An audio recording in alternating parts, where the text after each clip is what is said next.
เสน่ห์ลูกทุ่งนั้นมีมนต์คลัง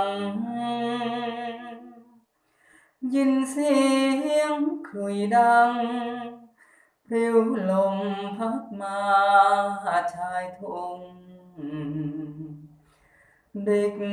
ขี่หลังควายพาเข้ามาคาดทุ่ง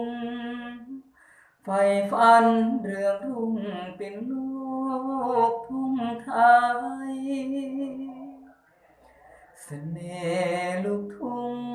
เยาวยวนอารมณ์น่าชื่นน่าชมน่าอนุรักษ์เอาไว้เพลงพื้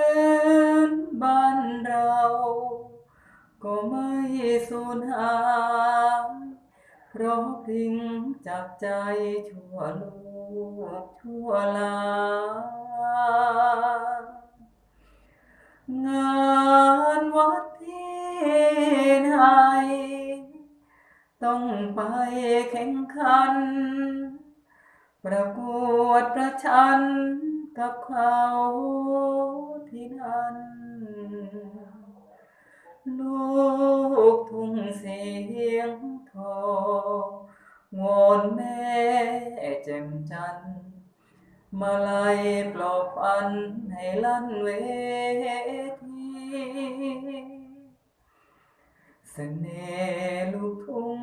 นั้นชวนให้ฝันเป็นเหมือนสวรรค์